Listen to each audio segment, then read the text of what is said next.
This episode is brought to you by the Fish Sauce RPG. Unleash the power of precision.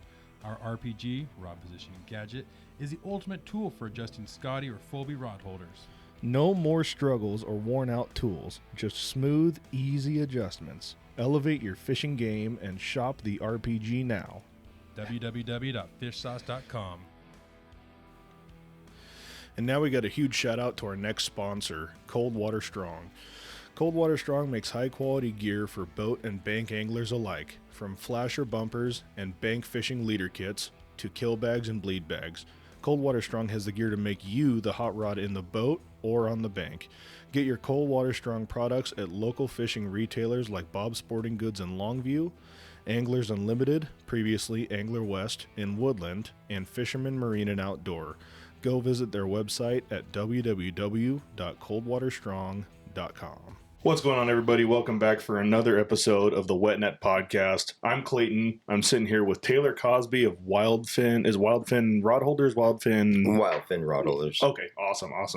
I appreciate you sitting down with me tonight, man. I've been looking forward to this all week, and we're going to get into some pretty cool stuff. We've had a couple kokanee guys. We've had a couple spring Chinook specific guys, like boat guys. We're going to talk plunking tonight, and I think you're just the guy to do it. So yeah. It'll be a good time. First things first, like always, I'm going to get into our dam counts here, and then we'll get into the Willamette River turbidity. As of right now, what's today? 16th of April. Yeah. We're looking at 430 total over Willamette Falls. That number has jumped significantly since last week. I want to say we were only at like 130 something. So that's jumped up quite a bit.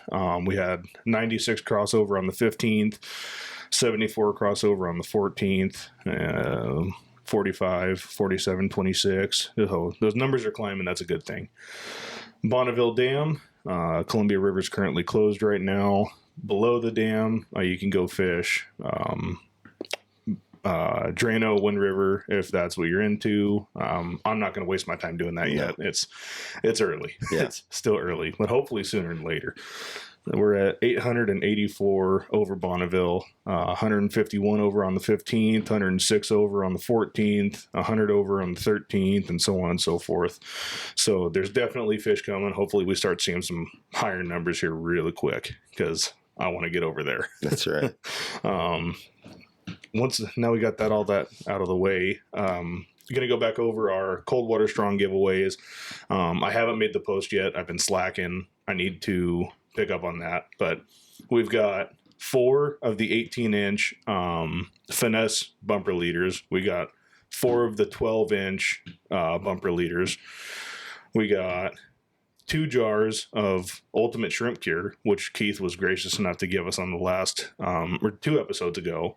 We got that bleed bag and 2 of the kokanee gang troll deals that Ken is making. So all you got to do to win that stuff is, once I finally make the post, you're going to like that post, share that post, like the Wet Net Weekend Report on Facebook. That's all you got to do. Yeah. And, you get yourself entered to win that. I'm going to pick that here in a couple weeks. So get yourself entered to win. Now we got the boring stuff out of the way.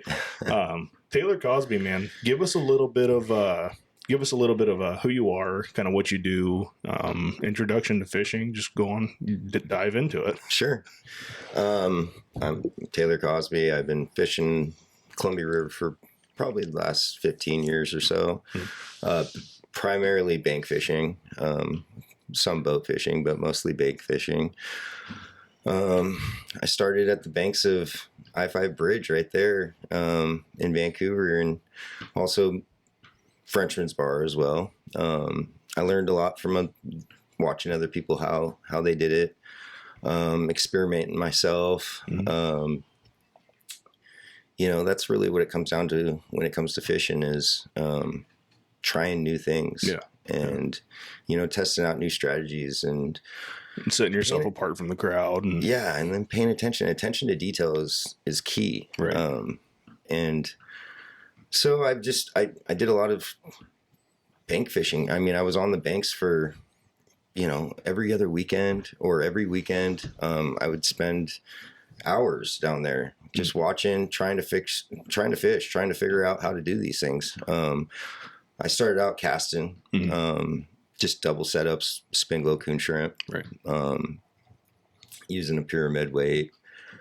And I had some success, but I didn't really find any of my success in fishing until I was able to drop lines, get a kayak. Okay. I was able to put a depth finder on that kayak. I'm aluminum TIG welder, so I built this small little arm for my transducer, and my catch ratio went up tenfold. I mean, it was just being able to know where you're putting your gear. And also getting a line counter on there. Depth and distance is important, I think. Being able to pinpoint where these fish are and then being able to place it back out there in that same spot, you're going to catch more fish. With casting, it's a little difficult to do that, I think, unless you're very seasoned. And I've seen a few of my friends that can cast in that same spot every time, but I'm not one of those guys. I'm not one of those guys either. So depth and distance was very important, and I learned that real quick. And using a quality bait, presentation is everything, I think. I don't use stretchy string. I don't use anything but an egg loop knot. If you can tie a good egg loop knot, you can bank fish. I personally use Washington coon shrimp. They're one of my favorite. They're my go-tos. There's a lot of other competitors out there to Washington coon shrimp, like Millennial Bait, Looney Coonies. Yeah, they've been around for a while. Back in the day, I used to be a big supporter of Home Valley coon shrimp. So like, really, it's just what you prefer. Me personally, I prefer Washington coon shrimp. Right. I just catch a lot of fish on them. So having a quality bait is very important. Presentation, like I said, is very important. I like to use, with my setups on my spin glows, I like to use stack beads. Versus just 3 or 4 2 millimeter beads or what have you. What that does is it separates your bait quite a bit from your spin glow, and also, it eliminates getting any debris stuck in there. Easy to clean up.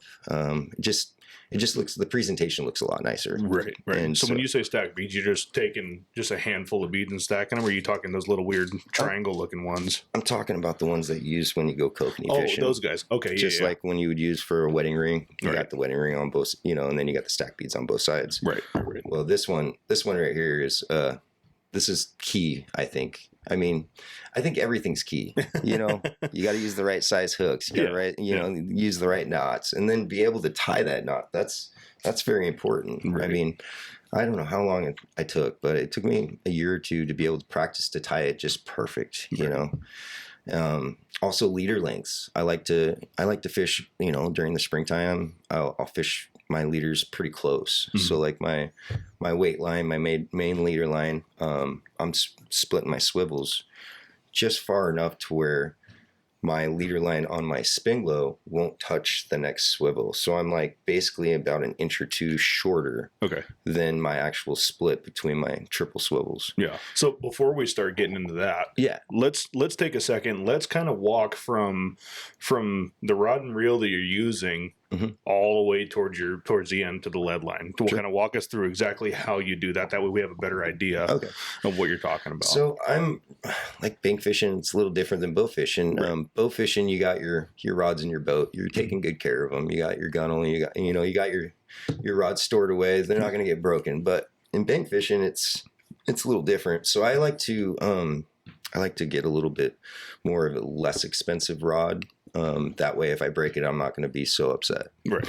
Or if you get sand in the reel or whatever. Exactly. So usually I have about 4 SST Akumas. I like anywhere between 9 foot to 10'6". 10'6" is my preferred. I just think it's perfect for bank fishing. The length and then the trajectory that you get off the 10'6" with my rod holder.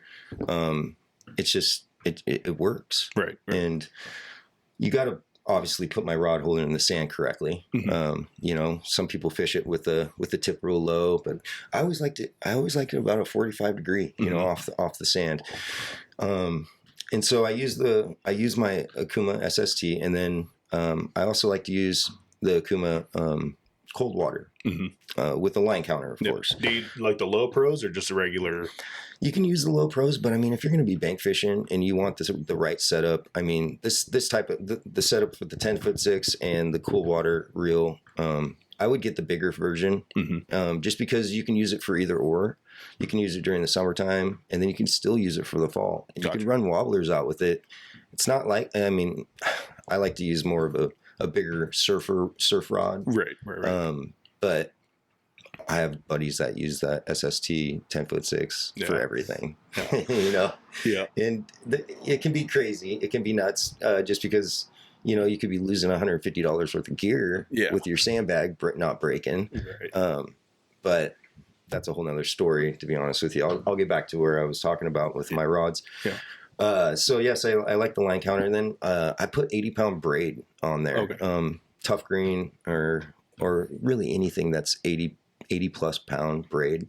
You want something that's going to be strong and it's going to be backing your main leader line. And I just trust it. I trust it. And so what I do is, and then I tie a snap swivel to my top main line.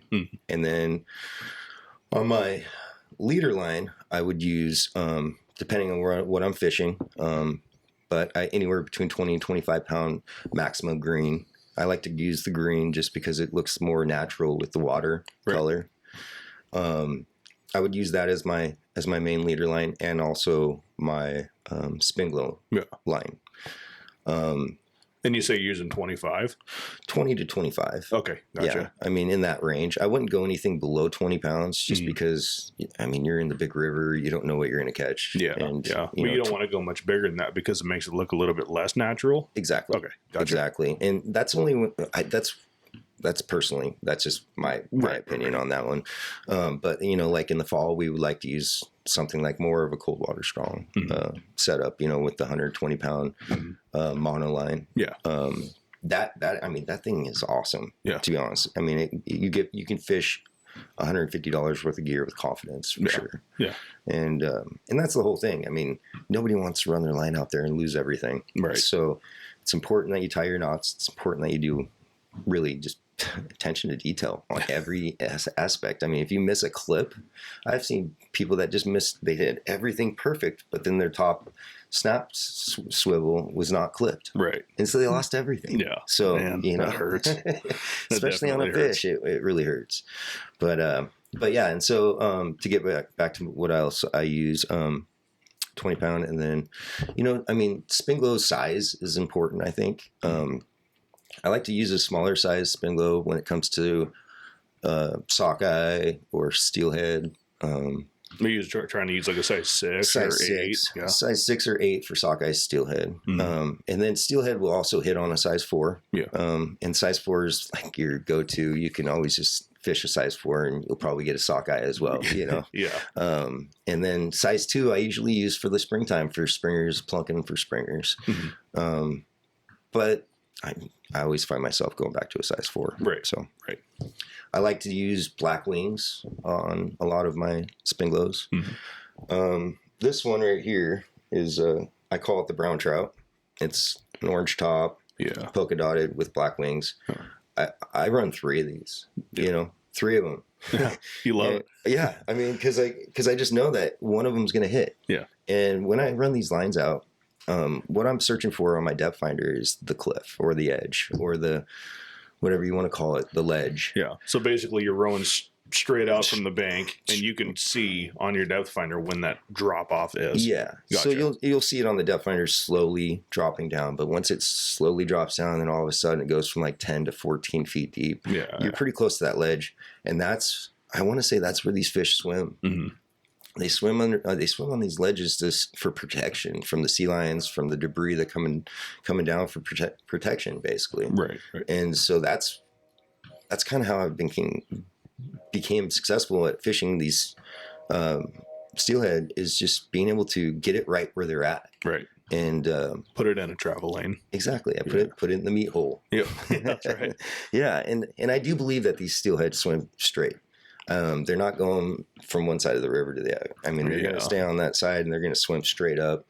And yeah, if you find the spot that most of those fish are swimming, put your stuff there every time. Yeah, absolutely. And then remember it too. You know, like depth and distance. If it's 167 feet out on your line counter and it's 15 feet deep, that's where you got to put it. Yeah. And then, you know, share your information. Yeah. Because sometimes the guy next to you might go about a little bit farther or a little bit closer. Yeah. And then he'll get one. Right. So then you kind of get a lay of the land of where these fish are swimming. Yeah. And then. Well, everybody's out there for the same reason. Everybody wants to get fish. You know? Totally. Like, everybody likes to be super secretive. You know, I try not to be that guy. It's just, it's a lot cooler if everybody on the beach is catching fish. Right. Exactly. And that's how I was actually brought up in fishing is a lot of people kept secrets. I mean, a lot of this stuff that I've been doing is just self-taught, or just taught with my friends or beg, borrow, steal, basically, you know, spending a lot of time out there. That's for sure. I've spent a lot of time on that river. Yeah, so dive a little bit into kind of your metalworking trade, how you got started into that, and then where kind of Wildfin came to be. Okay, so I started welding just shortly after I was getting big into the fishing on the Columbia River. Mm-hmm. I needed to find a career in my life, and I was in my late 20s, early 30s, and I didn't really know what I wanted to do. Yeah. But I knew that fishing was part of my life. I've been fishing. I was born and raised in Spokane, Washington. Okay. Yeah. And I moved down here in my early 20s, and haven't left since. Yeah. And I love it here. This is home. Yeah. But real quick, for the life of me, I can't remember if I hit record on that camera. I hope you did. You just keep talking. Okay. At the very least, we're recording audio. Sure. Did you? Yep, we're good. Oh, good. Sorry about that. That was Clayton's brain fart. That's all right. So anyways, you were born and raised in Spokane. Born and raised in Spokane. I did a lot of fishing up there in the rivers and the lakes. Spokane River, a lot of walleye fishing up there. Actually, there's no limit for those up there. Okay. In the Spokane River. But I grew up Spirit Lake, Idaho, Hauser Lake, Long Lake, all the lakes up there in the northeast side of the state. What brought you over here? My best friend. My best friend was working down here, and he's like, "Hey man, I got a job for you." Yeah. And I'm like, "Yeah, cool." And then here I come. Yeah. So I moved down here to work, and then I met some other good friends of mine, and they introduced me into salmon fishing in my early 20s, and haven't looked back since. Yeah, that's awesome. That's awesome. And so you got into metalworking. So I got into metalworking. I was making rod holders just for myself personally, you know, and I have all kinds of them, to be honest with. My garage is full of them, and I never really got the right design down. Right. And then I had this experience where I was fishing on Caterpillar Island, down in Vancouver, and it was over the weekend, and I had a bunch of my buddies down there, and we all camped down there, and we decided to plunk that night before we were gonna go to bed or whatever, go to the tents. So I plunked, and it was right at sundown, and I got this huge hit, and I reeled it in. It was a nice steelhead, so I got all excited about that. So I decided to go ahead and throw my rod back out, and I'll wake up, my bell will ring, and I'll wake up and I'll catch another one if it hits, and if not, then I'll just redo everything in the morning. So I wake up in the morning, go down to the beach, and all I could see is my rod holder that I had built tipped over in the sand, and a trail just going right into the water that you can see that my reel just dragged right in. Oh no! So I was a little upset, but I kind of just said, all right, well, that's gone. Yeah. And I had another rod with me, so I went ahead and grabbed that one, set it up, and got out there fishing. My buddy Bill, we woke up, and we started fishing. We started catching them. Just him and I were fishing, and we got 3 within like an 8 to 9 hour span of when I was missing my rod. Right. And all of a sudden, I get this little nibble I don't even know what you call it, maybe a sturgeon bite. Yeah. And at that time we were using bricks, and we would tie breakaway 10-pound onto our 20-pound leader. So then the 10-pound would break before the 20, and we'd fight a steelhead without a weight. It's actually a really good method. Yeah. I've seen people do it with rocks. I've seen rocks. bricks. Absolutely. Yeah. And so that's what I had done. That's what I was doing at the time. And so instead of breaking my rock to see because that fish was not breaking my rock, so there was not enough tension to be breaking it. And I was like, what's going on? So I went ahead and just dragged that brick in nice and slow, and all of a sudden I see my top spin glow and it's baited, and then I see my second spin go and it's still got bait on it, and I see my third spin go. I'm like, what is going on? So I reel it all the way in and I drag it all the way up, and I see my brick. And I see this leader that's going one way going up line, or this line going upriver, and the other going down. And then so I went ahead and grabbed the one that was going up, and sure as hell, it was a steelhead. I grabbed that thing, and he just bowed in my hands like, "Please kill me!" And it was a hatchery, thank God. Yeah. And then I grabbed the other end. That's my rod. I lost it like 10 hours earlier. And so I couldn't believe it. I set it back up, and we started fishing the rest of the day. But that took me 4 years to kind of realize what happened. And this is my theory. That steelhead ripped that rod holder out, took all of his energy to rip it out. He got it into the water. Well, those steelhead hit hard. They do. And it's aggressive. It's amazing. Yeah. And so he basically just floated downriver to regain his energy. Yeah. And then when he did, he started swimming back up 8 hours later or whatever. Yeah. And he's going in the same spot because I drop it with my line counter and my depth finder. I put it right in the same spot as I did for that fish. Mm-hmm. And sure as hell, that thing swam straight back over his same line and hooked right into the same, the guy who stole his rod. Oh man, that's hilarious. So yeah, it was that's kind of how I started with the rod holder. I wanted to build something that was never going to have that happen again. Right. And I got lucky getting my rod. I guarantee you there's nobody else that would get their rod back, especially in the Columbia River. Yeah, and, no kidding. And so I went ahead and I just thought this is a design that you could find on a lot of different rod holders. I've seen this in steel rod holders, a lot of heavy steel. Mm-hmm. I just thought that, it'd be nice in aluminum. Yeah. And so, oh man, they look super clean, and you were showing me beforehand. There's a handful of different ways you can use this thing in terms of tackle storage and storing your bell and stuff like that. Yeah, it just doesn't hold your rod, but you can take your water weenie that you get for kids in the pool, and you cut it in about 6 to 12 inches, and it sticks right on your T-bar. Then if you want to go ahead and take off your spin glow, you can go ahead and just set your gear up. You can have all your gear ready to go, and then you can put it right back on there. Yeah. Also, it's pretty nice for your bell. Sorry about that. It's gonna be a little loud. Yeah.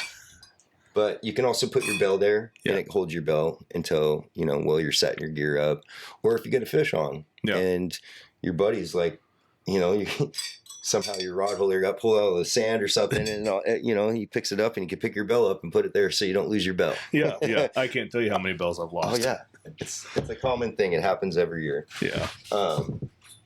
Also, I build it out of high strength aluminum. Mm-hmm. It doesn't rust. That was another thing. All the rod holders back in the day when I was fishing were all steel, and you buy them for like $25 a piece at Bob's or Sportsman's or wherever.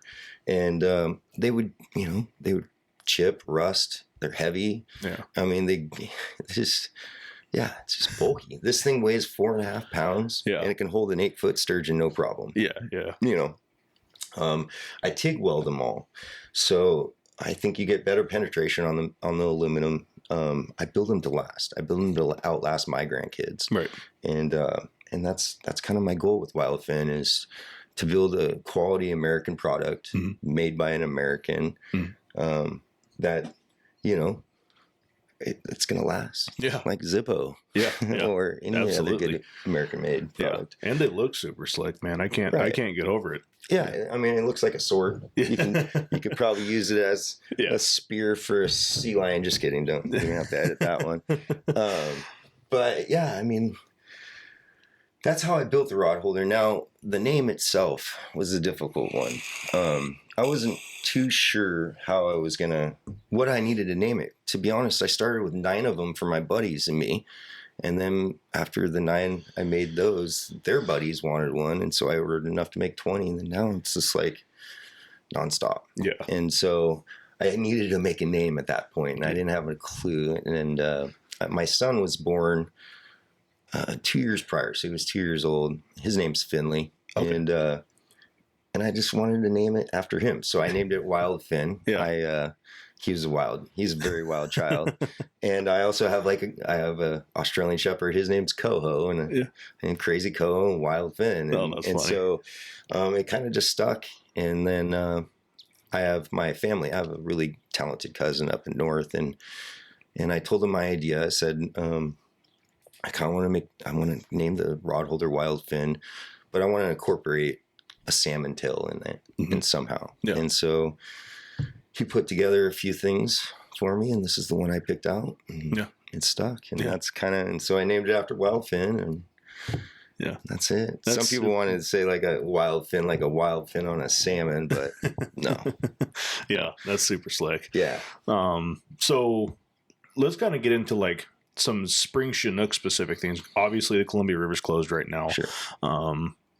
What do you look for river conditions wise to know, like, I could go out and I could be productive plunking? Are you just going to go pretty much from the day the river opens to the day it closes, or are there certain things you're looking for, water conditions, high water? Sure. So on and so forth. That's, I mean, like if it rains a bunch like it does up here, kind of want to not go when it's pouring down rain.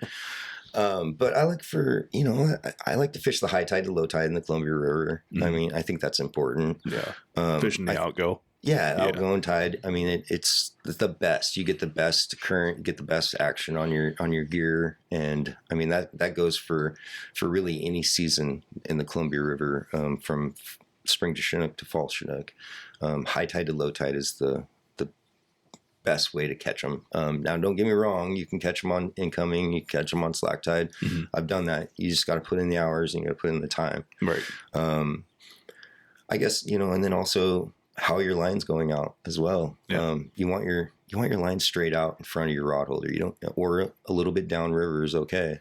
Going upriver, I've had less success. Right. For sure. Why do you think that is? It comes down to presentation maybe? No, I think it's, because if you're going upriver and your floats are going down with the current, I want to say that they're floating, they're just not straight. They're not laying down straight. Right. And then if you're going downriver, they're kind of straight, but they're pushing out towards the river, where the other ones it's just the way the trajectory is. Yeah, yeah. But it makes sense. But you're better off just going straight out. If you can get it straight out, you're fishing. Right. For sure. Yeah. I mean, because I'm a caster. I cast. I don't have a kayak. I'm definitely afraid of kayaks. Right. Because I'm fat and I'm top heavy. Sure. But I'm afraid of going over. But anyways, when I cast them, I always cast them just a little bit upriver. That way, once the current catches it, hopefully it'll drop it straight out in front.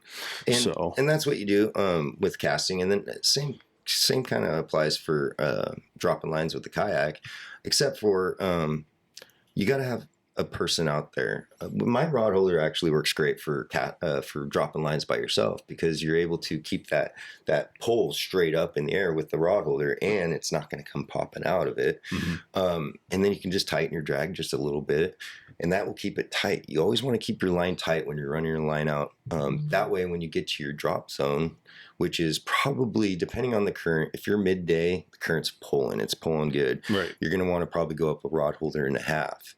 And when I say rod holder and half, it's basically the guy next to you plus a half another rod holder. Gotcha. That gives you that. It depends on how far you're going out as well. I mean, if we're just dropping straight out like 80 feet off the bank, you're not going to have to go up that far. But if you're fall fishing and you're out there 300 feet, you're going to have to go up a rod holder, maybe even 2, depending if it's a big tide. And that's really important. And a lot of people that drop on the banks, expect you to know that. Because if you don't go up high enough, that thing's going to roll right down into the other guy next to you. And then you it's got just a tangled mess and pissed off people. Yeah. And so it's important to be able to do that. It takes practice, of course. It took me a long time to figure it out. But once you figure it out, man, you are self-efficient when it comes to fishing. Right. And that's what I think most people that fish on the bank want to be. Yeah. Because they can't afford a boat, or they just don't want to go out and spend the money on the gas. I mean, $5 a gallon. Come on, people are going to be bank fishing more than they are going to be out in the boats because they're just not going to fill the boat up. Unless you're stupid like me. I run the Supreme non-ethanol, and it's like $5.69 a gallon or something ridiculous like that. And I'm just dumb enough to do it. Hopefully the gas prices go down, but if they don't, I think that most people are going to be, or a lot of people will be going to bank fishing. And the thing is bank fishing can be rewarding. The nice thing is you can have a lawn chair and you can go pee wherever you want. Well, it's fun for the kids. I got 2 kids. Sometimes they get a little cramped up being in the boat. It's nice to just let them run around and do whatever they want to do. Exactly. I bring my dogs down there. They run freely. It's nice, and especially on a nice sunny day. Oh yeah, you can't beat it. Yeah, we get a grill going and a fire, and we do a lot of veteran. I take out last 3 seasons. Once a year I've taken out a veteran group of people, 5 veterans, and we go out there and we cook them breakfast on the early morning, and then we catch fish all day long, and it's just a lot of fun. I mean, just bank fishing, you meet a lot of people, right? Especially if you go to a public place, and if you're a friendly person, you're going to meet a lot of connections. You're going to meet a lot of people. You're going to learn a lot about fishing, right? And I think that's knowledge is power, man. You're gonna catch more fish. Yeah. Well, and that's kind of how you got yourself established, is just being a friendly, outgoing person and helping people out. Sure. And at least that's what you were saying earlier when we talked on the phone. Yeah. Well, I mean, like I was one of the only guys down there 10 years ago that had a kayak, right?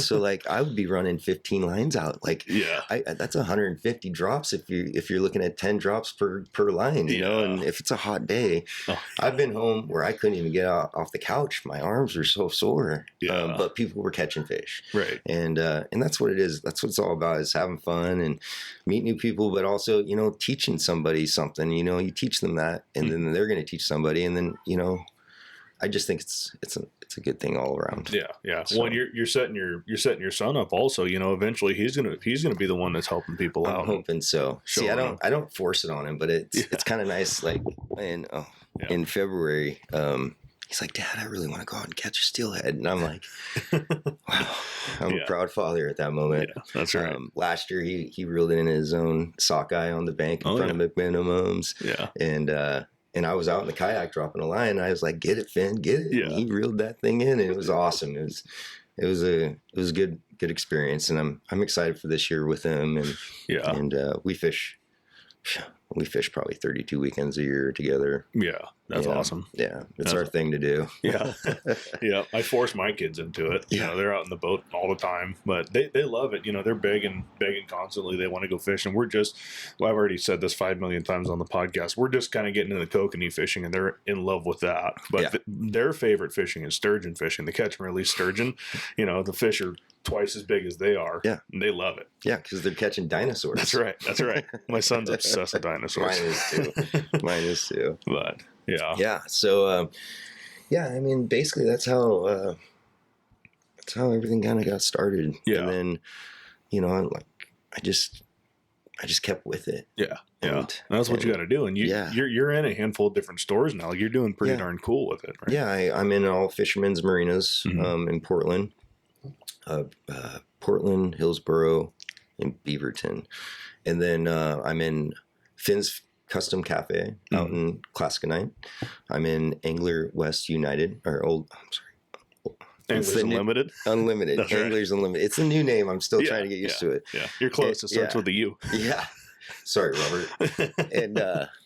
And then also I'm in Kalama Liquor Store out in Kalama, Tobacco Spirit. Mm-hmm. Or I think it's Spirit and Tobacco. No. Sorry. They know what you mean. Yeah. And and then I got a few other stores that I'm looking at right now, and so sports services and a few others. So I'm real excited for the future for Wildfin. Yeah. And ultimately I'm going to continue making these rod holders as long as everyone keeps buying them. Yeah. And then hopefully in the future I can expand to nationwide. I feel like these rod holders could be used for catfish. They could be used for shark. They could be used for really any beach that, any sandy beach. These will work perfect, especially if you're catching big fish. That's right. And then eventually, hopefully, around the world. I mean, that would be nice. I've been to Hawaii. I've seen numerous rod holders that they fish over there, and this one would dominate those. The Florida Keys, Galveston, Texas, anywhere in Mexico, really. Just these rod holders can go anywhere, and so I'm hoping that that's what happens in the future. I'm also looking to start building some boat accessories for fishing, weight boxes, scent boxes. I mean, I've already been building those on the for other customers, but I haven't really ventured on towards making an official Wildfin product. Right. And then also, really, the skies are endless. I mean, I'm willing to do, weld anything, to be honest. I do a lot of side work on boats, trailers, horse trailers. Yeah, that's awesome, man. So we took a minute a little bit ways back in the episode to talk about kind of like a spinning glow setup. Yeah. You also do some of the stuff with the wobblers and floats. Sure. Why don't you take a second, kind of walk me through like a basic setup for that? Because I've never actually done that. Right. Any braided line, 80 pounds plus. That's what your main line. Just using the same rod and same rod and reel setup. You could probably use that. I like to use a 13 foot, 12 foot. You can use an ugly stick. Those are perfect for fall fish. Okay. Also, do like a good solid snap, dual snap or snap swivel on your main line. I mean, get one of those high strength ones, right? Because you're going to be putting a lot of stuff on it. And then I have my buddy Blue. He always likes to make like 120 pound mono leader, just kind of like cold water strong. He ties them up for me. He does it all, the crimping and all that stuff, and they work really well. But you can also use 40 pound maximum. That's what I used to use back in the day. Just 40 pound or even more. You can go up from there, but you got to keep in mind the bigger leader line that you're having out there, there's more for that fish to see. Right. So I always like to use 40 or 20 pound. I mean, I don't even think I should go 20 pound. I mean, 40 pound on your wobbler line and your float line. Right. And then the rule of thumb is you do 4 foot on your bob or float, and then you do maybe 18 to 24 inches on your wobbler. Now, the closer you get to your float on your wobbler, the more action you're going to have. Okay. It's going to be a little bit more action, and then if you have like a longer leader, it's going to be slower action, a bigger wobble, I guess is what you can say. So you're talking that distance from your float to the wobbler? Exactly. Okay, gotcha. Yeah. So it's almost like a bumper. It's almost like a bumper with like a 360. Exactly. The shorter that distance from the main line to the flasher. Gotcha. Okay. Yep. And then you use just a barrel swivel and a big bead in between your float. Yeah. Then I usually put all snap swivels on all of my stuff. It makes it easy to remove wobblers and then put a different color on. Yeah. I like to try brads. I like to try the Alvins. I have a lot of success with Clancy. Clancy's they've been around forever and they always work. Right. I also like to use the sandbag. I think the reusable sandbag is one of the greatest inventions ever. It can be tough if you don't have the right rod to break your pin. One thing I have learned, if you go buy a sandbag from Bob's or wherever, sometimes those grenade pins are a little long. Okay. What I found is if you take maybe a 1/4 inch, take some tin snips or what have you. Take about a 1/4 inch off of that. It gives it less for it to hang up on, Right. and it pulls that grenade pin a lot faster. Gotcha. And that's ultimately what you want, because once that fish hits that grenade pin's going to pull, but your sand's not going to move. That fish is going to lift that sand, or you are, because your rod is rocking, and you're gonna want to yank that fish and hook them. And when you do that, that sand is basically, that sandbag's turning upside down and emptying, and then as you fight that fish in, you have no weight. Gotcha. And it's just the perfect system. Yeah. Especially for the fall, because those are when the big ones come in, and you can get 30-pound fish right there. Right. And I also like to use the single hooks, and you can also use treble hooks. But if you use your single or treble, I always like to put a little swivel in between them, or a chain. What do you call those things? Just bead chain. Yeah, or no, you can do bead chain, or just A little barrel swivel. no. They're like a key, like if you had your keychain, and you put your keys on it. Oh, split ring? Split ring. Yeah. Thank you. God. I like to use a split ring in between. You can use 1 or 2, and then triple, a treble hook or a single hook. They both work. Yeah. They both work. I've had luck on both. Yeah. I have a tough time with trebles. Some people love them. I really struggle with them. It doesn't matter if it's on my spinners. It doesn't matter if it's on my wobblers, quick fish. I struggle with trebles. So I've gotten into a habit of just swapping everything to single hooks. Sure. So I don't know. It's personal preference. Everybody's different. I think so. I think if you're using one of those big dog brads, I think treble hook's way better to use on one of those, just because you're using such a big piece of metal out there. Right. And the treble hooks, I mean, once they hit those things and they sew their lips shut, they're done. I mean, they're not coming off. Right. And even with the barbless hook, it's not coming off. Yeah.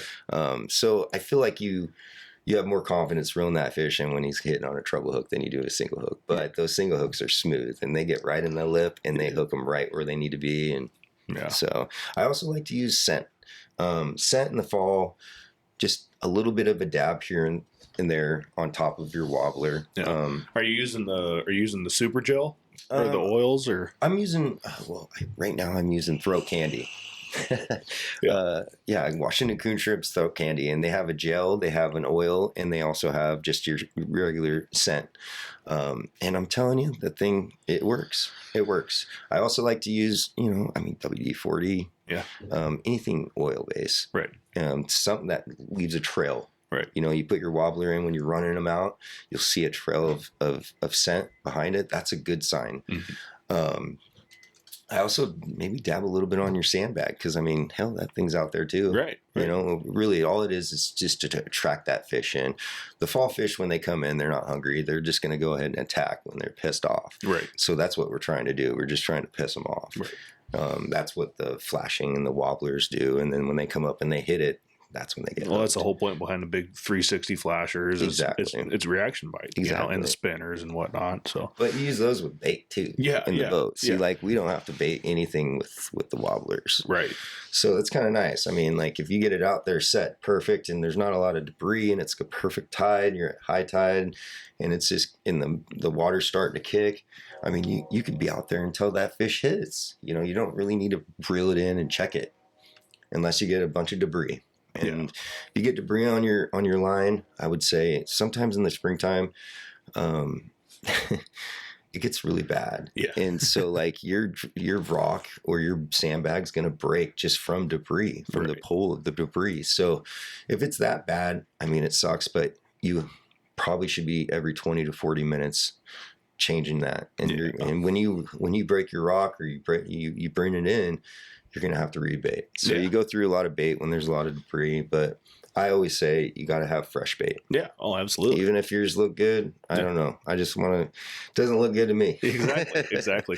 I get a lot of shit, even trolling, trolling herring, trolling coon shrimp. I'm always the first to rebait, just because I want to have the freshest stuff I can. Sure. But my biggest downfall as a as a bank fisherman is I have a really hard time sitting still and just watching the rod. You know, like I'm always in my mind because, like I said, I'm a caster. I'm always, fuck, did I fuck up my cast? You know, is my cast messed up? Am I all tangled? You know, so I have a really hard time just letting it be. Sure. And do you feel like running it out with a kayak kind of just helps with that confidence of knowing? 100%. Yeah. I mean, because if you got a guy holding your line down there and he's yelling out how far you're out and you're at 150 feet, but you tell him to thumb it and he tightens that line up real tight and all your stuff's nice and set like it would be on the ground or in the water. Once you drop that rock, it all goes down exactly like that. Gotcha. Where with casting, you can get tangled up, or it can land bad, or you can literally rip your bait right off just in the air. I've seen it 100 times. Yeah. And so like, then you have to reel it in. You got to do it all over again. Where you can fish with confidence. Like once I drop that rock and I see those baits go down, I know for a fact that thing's fishing. Right. And especially if it's sitting right out in front of that rod.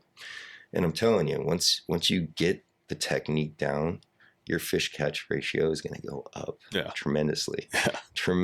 And not only that, but your addiction is going to go up. And I mean, you can get creative when you're in those moments in your life, and maybe you might come up with the next best thing to catch these fish. Yeah, absolutely, man. Absolutely. You just did a seminar. What was that, last week? Yes. Who'd you do that for? CCA, Coastal Conservation Association. Mm-hmm. That was a tough one. They're all about, this group's all about protecting the rivers. I mean, protecting the way of life when it comes to your average angler, sportsman's fisherman. They're against gill netters in the river. They're for sea lion removal. I mean, they have a direct line to our governor, and they keep up with that. And so I'm a true supporter of CCA. Right. And it was cool. They invited me to be a guest speaker. It was at Big Al's last Wednesday night, and I just basically told all these guys that riding a boat, come out bank fishing, and I told them a couple of my secrets, and it was very rewarding. I got a lot of good feedback, and if you were ever interested, or anybody else listening ever interested in attending those meetings, I would do so. You're going to learn a lot about what's going on in the river system. You're going to learn, I mean, what they're doing with the government, and you know, like they told me basically we're not going to be fishing for springers until after May 22nd. Yeah. You know, and I believe them. Yeah.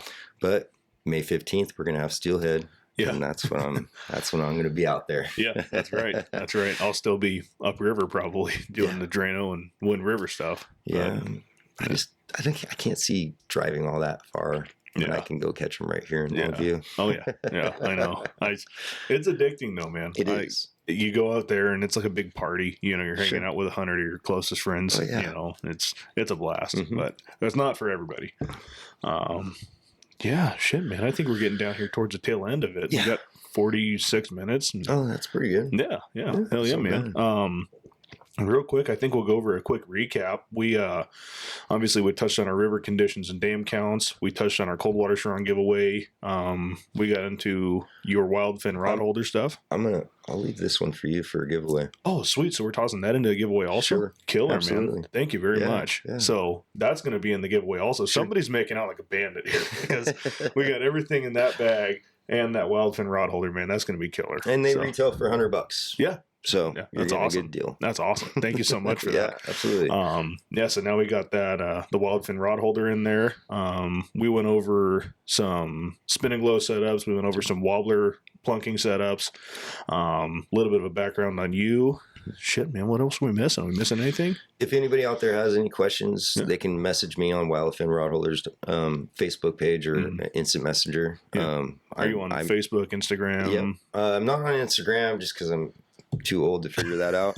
But I am on Facebook, and I'm also on Instant Messenger, and I reply back quick. And if anybody has any questions, I'm the guy you can ask. Yeah. I'm more than happy to help. Yeah. Awesome, man. Awesome. Well, man, it's been a blast having you out here. It's a nice close drive home for you. Yeah, I appreciate the time. Yeah, it's been a really good time, man. I appreciate you coming on, and we got some good information on plunking. Yeah. So, alrighty, you guys have yourselves a good weekend. We'll see you next time here on the Wet Net Podcast. We'll see you later.